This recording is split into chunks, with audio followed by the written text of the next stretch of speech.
Video link पर join कर चुके हैं, आईआर एक्सपर्ट भी हैं जबकि डायरेक्टर मीडिया सीपैक भी रह चुके हैं। बहुत शुक्रिया यासिर साहब आपके वक्त का। यासिर साहब, ये सारी जो सूरत-ए-हाल चल रही है सीपैक के हवाले से चीनी कंपनीज की जानिब से भी परेशानी का इजहार किया गया, साथ ही साथ पाकिस्तान की तरफ से भी कहा गया कि हम बाकायदा तौर पर जो है वो कोऑपरेट करेंगे। सीपैक के हवाले से बहुत सारी चीजें होती रहती हैं, जो भारत है वो भी इस हवाले से बहुत सारी कोशिशें करता है, बहुत सारे प्रोपेगेंडास करता है, लेकिन पाकिस्तान में ये जो प्रोजेक्ट चलते रहे इस पर थोड़ी सी मैं चाहूंगा कि आप रोशनी डालिएगा कि मामलात और वजूहात रही क्या। बिस्मिल्लाहिर्रहमानिर्रहीम। काशिफ, जैसे हम जानते हैं कि सीपैक को हमने जब से ये स्लोगन दिए हैं, जैसे कि हम इसको गेम चेंजर कहते हैं, इसको जिपर ऑफ यूरेशिया का नाम दिया जाता है, तो सबसे पहली बात तो ये कि हमने ये स्लोगन्स इसको क्यों एट्रीब्यूट किए हैं और चाइना ने भी क्यों किए हैं। उसकी वजह यह है कि सीपैक की इम्पोर्टेंस ऑब्वियसली मैनीफोल्ड है। सबसे बड़ी जो इसमें इम्पोर्टेंट चीज़ है वो कनेक्टिविटी है। साउथ ईस्ट एशिया और इवन साउथ एशिया ये लीस्ट कनेक्टेड कंट्रीज आते हैं पूरी दुनिया में, तो उस वजह से अगर हम कहते हैं कि सीपैक की इम्पोर्टेंस जो है वो ना सिर्फ पाकिस्तान के लिए बल्कि पूरे सेंट्रल एशिया, अफगानिस्तान और बियॉन्ड यूरोप के लिए जो है ये सेंटर ऑफ एपी सेंटर बनेगा कनेक्टिविटी का। अब आपके मैं सवाल की तरफ आता हूँ कि सीपैक में जब आउटसाइड क्रिटिसिज्म होता है, जैसे कि हमने देखा है बारहा इंडिया मुसलसल जो है वो सीपैक के अगेंस्ट प्रोपेगेंडा फैला रहा है, और क्यों फैला रहा है उसकी वजह ये है कि इंडिया और दूसरी ताकतें ये चाहती हैं कि पाकिस्तान जो है वो प्रॉक्सी वॉर्स का शिकार रहे, पाकिस्तान में अमन ना आए। ये सिक्योरिटी के जितने भी खदशात हैं सीपैक से रिलेटेड वो इसी बात की तरफ निशानदेही करते हैं कि जितनी पाकिस्तान में अनरेस्ट होगी तो इकोनॉमिक एक्टिविटी जो है वो डंप हो जाएगी, इकोनॉमिक एक्टिविटी खत्म हो जाएगी।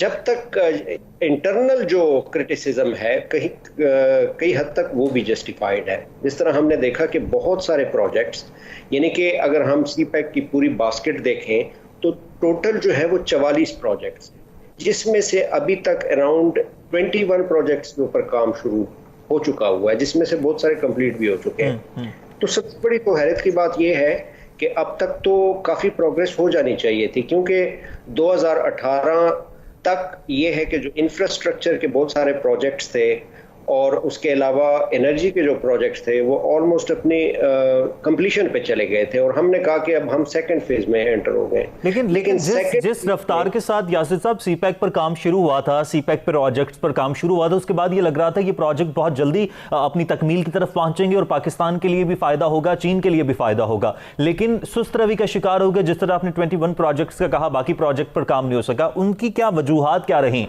क्या हमारी हुकूमत की जानिब से जो प्रोजेक्ट रिव्यू में चले गए थे वो वजूहात रही या दीगर कोई मसाइल दरपेश रहे?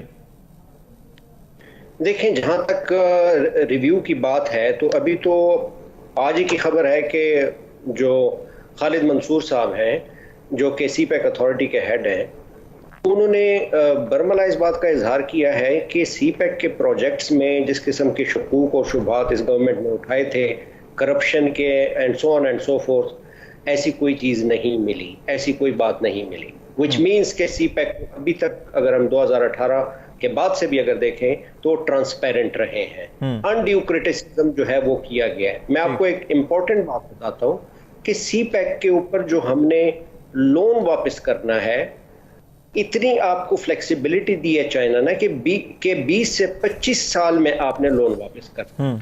एक चीज, और दूसरी चीज ये है कि तकरीबन जो इंटरेस्ट बनता है वो 2.34% बनता है, जो आपके IMF, वर्ल्ड बैंक और बाकी जितने भी लेंडर्स हैं जिनसे हम लोन लेते हैं उनकी रेशो 5 to 7 to 10% जाती है। तो दुनिया में ये कौन सा प्रोजेक्ट है जो आपको इतने कम इंटरेस्ट पे जो है वो अपने प्रोजेक्ट्स लगा के देता है? ज्यादा तो इसमें इन्वेस्टमेंट है, कम प्रोजेक्ट्स एनर्जी के जिसके ऊपर जो है हमने लोन वापस करना है, और वो भी 20 से 25 सालों में। अगर उस रेशो से देखा जाए तो ये बहुत ही कम लोन बनता है, पाकिस्तान के ऊपर बर्डन नहीं बनता जी। दूसरी आपकी बात के सुस्त रवि का शिकार बिल्कुल हुआ है, और उसकी रीजन मेरा ख्याल है कि लैक ऑफ कैपेसिटी रही है, लैक ऑफ विजन रहा है और लैक ऑफ प्रोमिसेस रहे हैं। क्योंकि 10th JCCU को भी अगर हम देखते हैं तो ये काफी डिले हुआ है चाइनीज साइड की तरफ से। कुछ दिन पहले जो चाइनीज इस वक्त